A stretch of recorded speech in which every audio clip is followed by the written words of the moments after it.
Hello, it's Emma at the Bead Shop in Nottingham, and I'm going to be showing you how to use the Stretch Magic elastic. I'm going to show you two ways of finishing it.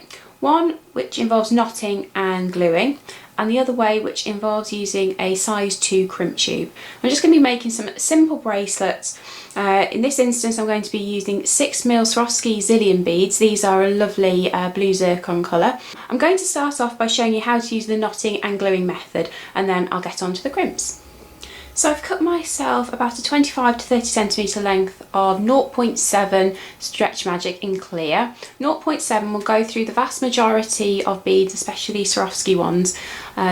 Sometimes you might need to use a thinner 0.5 gauge if you were using something like semi-precious or freshwater pearls, and if you're using beads with a larger hole you might want to go up to the 1mm.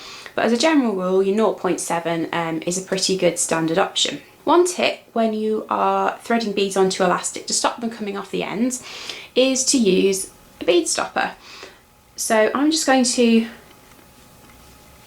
open my bead stopper and pop the end of my elastic in there, and that's going to hold it firmly, and it means I can now start threading on my beads. These are 6mm beads and I'm going to be using approximately 30 of them. But depending on the size of your wrist and the size of the beads that you're using, the amount of beads that you'll need to use will vary. You don't need to use a needle to thread Stretch Magic. It doesn't fray, which makes it very easy to thread. Once you've threaded on all of your beads, you can check it around your wrist to see whether you need to add or remove any beads to get a really nice fit. And then you can take off your bead stopper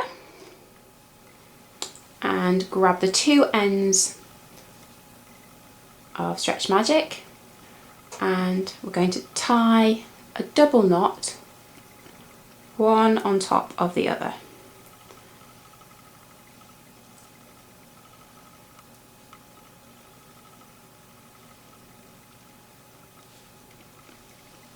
Okay, and you want to pull it fairly tight. It's quite tough stuff. You can kind of feel the change in tension once it's tightened.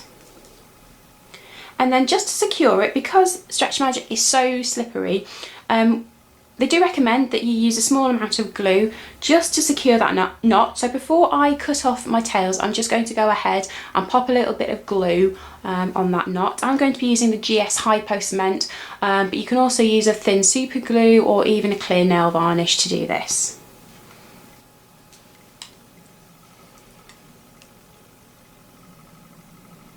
You only need a small amount. And then I'm just going to let that dry and then cut off these tails.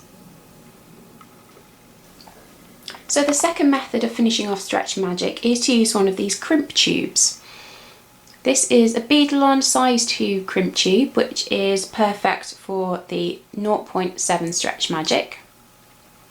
And we're just going to use that crimp tube in place of the knot. But first I'm going to pop my bead stopper on the end of my elastic. Again, I've got a piece of Stretch Magic that's about 25 to 30 centimetres long, and I'm just going to start threading all my beads on. So I've threaded on my beads. In this case I've used 6mm Xilions again, but this time in a lovely ruby colour. And I've checked that it fits my wrist, so I'm just going to go ahead and take off my bead stopper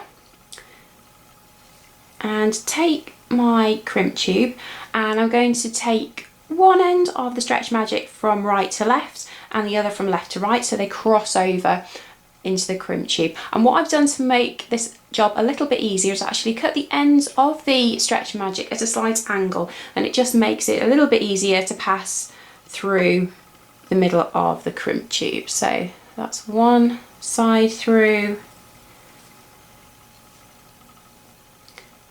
and then the other side through. Okay, and then I'm just going to pull that tight, and then with a pair of chain nose pliers I'm just going to gently but firmly squash the crimp tube down flat. There we go, you can see it now flattened. Give it a check just to make sure, and then trim off the excess. So this is the difference between the two methods. On the left with the blue zircon beads, we've got the tiny little knot which hasn't been glued and the ends have now been cut off. And then on the right with the ruby beads, you can see there is the flattened crimp tube. Both of these are quite neat and discreet. However, both can be covered using a crimp cover if you prefer. But to be honest, they're both pretty good as they are. So that's the two methods of finishing off Stretch Magic. It's one of the easiest ways to create a bracelet, so why not give it a go?